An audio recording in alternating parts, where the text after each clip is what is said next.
ಬೀದಿ ನಾಯಿಗಳ ನಿರ್ವಹಣೆ ಮತ್ತು ಆಹಾರ ನೀಡುವ ವಿಚಾರದಲ್ಲಿ ಗ್ರೇಟರ್ ಬೆಂಗಳೂರು ಪ್ರಾಧಿಕಾರ ಹೊಸ ಮಾರ್ಗಸೂಚಿಗಳನ್ನು ಜಾರಿಗೊಳಿಸಿದೆ.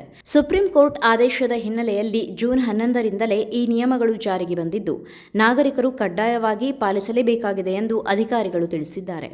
ಹೊಸ ನಿಯಮಗಳ ಪ್ರಕಾರ ಬೀದಿ ನಾಯಿಗಳಿಗೆ ಆಹಾರ ನೀಡುವುದನ್ನು ನಿಷೇಧಿಸಲಾಗಿಲ್ಲ. ಆದರೆ ಇನ್ನು ಮುಂದೆ ಎಲ್ಲೆಂದರಲ್ಲಿ ಬಿಸ್ಕೆಟ್ ಅಥವಾ ಆಹಾರ ಹಾಕುವಂತಿಲ್ಲ. ಪ್ರಾಧಿಕಾರ ಗುರುತಿಸಿರುವ ನಿಗದಿತ ಫೀಡಿಂಗ್ ಸ್ಪಾಟ್ಗಳಲ್ಲೇ ಆಹಾರ ನೀಡಬೇಕು. ನಾಯಿಗಳ ಸಂಖ್ಯೆಯನ್ನು ಆಧರಿಸಿ ನಗರದ ವಿವಿಧ ಭಾಗಗಳಲ್ಲಿ ಹೊಸ ಫೀಡಿಂಗ್ ಸ್ಪಾಟ್ಗಳನ್ನು ಗುರುತಿಸುವ ಕಾರ್ಯವೂ ನಡೆಯುತ್ತಿದೆ.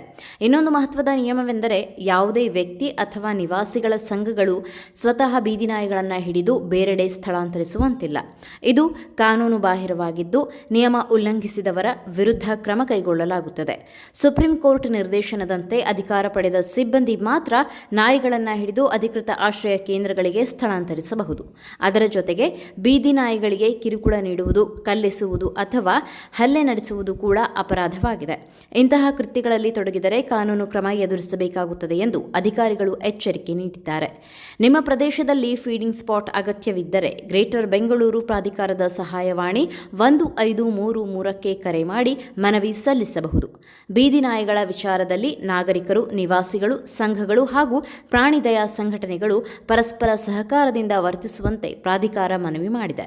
ಬೀದಿ ನಾಯಿಗಳ ಕಲ್ಯಾಣ ಮತ್ತು ಸಾರ್ವಜನಿಕ ಸುರಕ್ಷತೆ ಎರಡನ್ನೂ ಸಮತೋಲನದಲ್ಲಿ ಕಾಯ್ದುಕೊಳ್ಳುವ ಉದ್ದೇಶದಿಂದ ಗ್ರೇಟರ್ ಬೆಂಗಳೂರು ಪ್ರಾಧಿಕಾರ ಈ ಹೊಸ ನಿಯಮಗಳನ್ನು ಜಾರಿಗೊಳಿಸಿದ್ದು, ನಿಯಮ ಉಲ್ಲಂಘಿಸುವವರ ವಿರುದ್ಧ ಕಠಿಣ ಕ್ರಮ ಕೈಗೊಳ್ಳುವುದಾಗಿ ಎಚ್ಚರಿಸಿದೆ.